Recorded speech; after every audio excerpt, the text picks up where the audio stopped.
প্রথমেই যেদিকে আমরা চোখ রাখবো, সৌমিত্র খা দিলীপ ঘোষ দ্বন্দ্ব চরমে। ফের সৌমিত্র খাকে আক্রমণ, বেলাগাম আক্রমণ দিলীপ ঘোষের।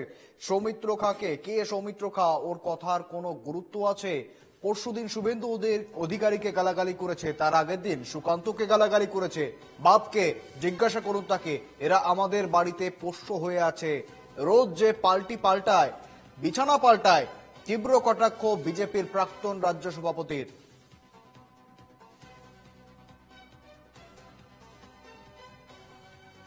আমার পন্থী বিজেপিতে কেউ নাই।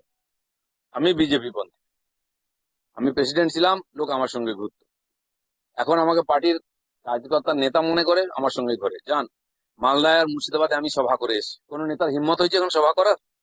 মালদায় ডিএমএ আমি ঘেরাও করেছি, হাজার হাজার লোক এসেছে। আমার প্রেসিডেন্ট আমাকে বলেছিলেন, আমি গেছি। মুর্শিদাবাদের লোকেরা আমাকে ডেকেছে, আপনাকেই চাই। কারণ লোকে আমাকে হিন্দু নেতা মনে করে, আমাকে পাক্কা হিন্দুত্ববাদী মনে করে। যান, জঙ্গিপুরে কারো দম আছে, গিয়ে সভা করবে। দিলীপ ঘোষ করে এসছে। কি আসল হিন্দু, কি হিন্দুর নেতা, এটা পাবলিক জানে। রাতারাতি হিন্দু নেতা হতে যেও না। হিন্দুত্ব সবার গায়ে সাঁটে না।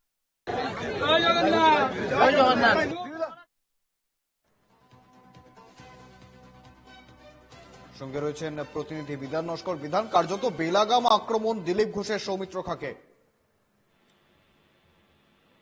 একেবারে দেখো, প্রতিদিনের মতো প্রাতঃভ্রমণে একেবারে নিউ টাউন ইকো পার্কে যখন আসে, তারপরে কিন্তু সাংবাদিকদের মুখোমুখি হয়ে একেবারে তাকে যখন সৌমিত্র খায়ের বিষয়ে যখন জিজ্ঞেস করা হয়, একেবারে তিনি কিন্তু ক্ষোভ উগড়ে দেন রীতিমতো, যেটা জানায় যে একেবারে ও অন্য কেউ তাকে দিয়ে এসব কথা বলাচ্ছে বলে তিনি কটাক্ষ করেন। এবং এছাড়াও তিনি বলেন যে মাঝে মধ্যেই তিনি দল বদলান বা দল বদলানোর মতো সিদ্ধান্ত নেন, এমনটা কিন্তু স্পষ্টভাবে একেবারে তিনি কিন্তু তার যে কথা, তার বক্তব্যে একেবারে স্পষ্ট। তার কারণ একেবারে আমরা দেখেছি যে একেবারে দীঘায় যে জগন্নাথ মন্দির উদ্বোধন এবং তারপরেই দিলীপ ঘোষ সস্ত্রীক সেখানে গেছিলেন, এবং তারপর থেকে বিজেপি নেতা কর্মীদের মধ্যে একটি জল্পনা। দিলীপ ঘোষ একেবারে সেই বিষয় কিন্তু একেবারে তিনি স্পষ্ট করেছেন যে তিনি পার্টি ছেড়ে দিলেও কিন্তু তিনি দল বদলাবেন না। যেহেতু তিনি পুরনো বিজেপি কর্মী, তিনি তাকে একাধিকবার দায়িত্ব দিয়েছিলেন বিজেপি, সেই সমস্ত দায়িত্ব তিনি পালন করেছিলেন। এবং কে কি বলছে তার বিষয়, সেই বিষয় কিন্তু একেবারে তিনি কিন্তু পাত্তাই দিলেন না, এমনটা কিন্তু তার বক্তব্যে স্পষ্ট। শুভেন্দু, একেবারে তুমি সঙ্গে থাকো। বিধান, আমরা আরো একবার শোনাবো দিলীপ ঘোষ, তিনি কি বলছেন। আমার পন্থী বিজেপিতে কেউ নাই। আমি বিজেপি পন্থী। আমি প্রেসিডেন্ট ছিলাম, লোক আমার সঙ্গে ঘুরতো। এখন আমাকে পার্টির কার্যকর্তার নেতা মনে করে, আমার সঙ্গে ঘরে যান। মালদায় আর মুর্শিদাবাদে আমি সভা করে এসেছি। কোন নেতার হিম্মত হয়েছে এখন সভা করার? মালদায় ডিএমএ আমি ঘেরাও করেছি, হাজার হাজার লোক এসেছে। আমার প্রেসিডেন্ট আমাকে বলেছিলেন, আমি গেছি। মুর্শিদাবাদের লোকেরা আমাকে ডেকেছে, আপনাকেই চাই। কারণ লোকে আমাকে হিন্দু নেতা মনে করে, আমাকে পাক্কা হিন্দুত্ববাদী মনে করে। যান, জঙ্গিপুরে কারো দম আছে, গিয়ে সভা করবে। দিলীপ ঘোষ করে এসছে। কি আসল হিন্দু, কি হিন্দুর নেতা, এটা পাবলিক জানে।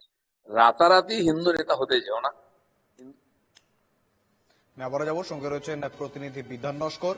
বিধান, ব্যক্তিগত আক্রমণ তো রয়েছে, তবে পাশাপাশি সাংগঠনিক শক্তি বা সাংগঠনিক ক্ষমতা নিয়েও কিন্তু রীতিমতো প্রশ্ন তুলছেন দিলীপ বাবু। অন্যদিকে আমরা দেখছি একেবারে তৃণমূল স্তরে দিলীপ বাবুর ছবিতে জুতোর মালা পরানো হচ্ছে।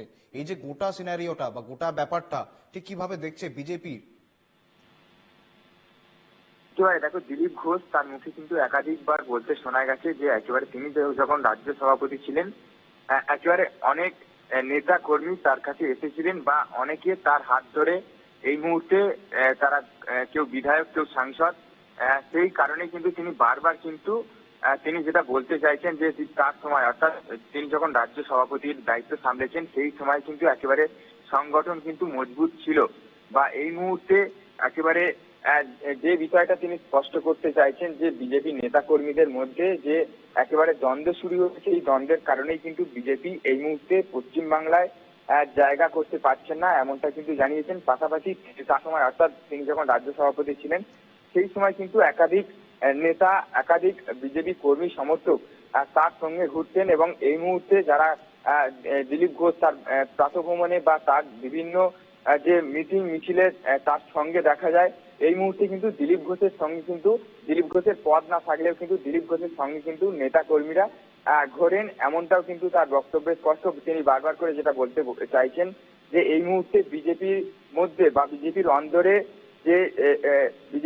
যে ভাঙন ধরেছে, তার কারণ একেবারে বিভিন্ন যে লবিবাজি বা বিভিন্ন যে একাধিক নেতা তার যে অনুরাগীরা তারা কিন্তু নিজেদের মধ্যে এই দ্বন্দ্ব তৈরি করেছে বলেই কিন্তু এই মুহূর্তে বিজেপি জায়গা করতে পারছে না পশ্চিমবাংলায়, এমনটা কিন্তু তিনি জানিয়েছেন। তিনি তার বক্তব্যে স্পষ্ট।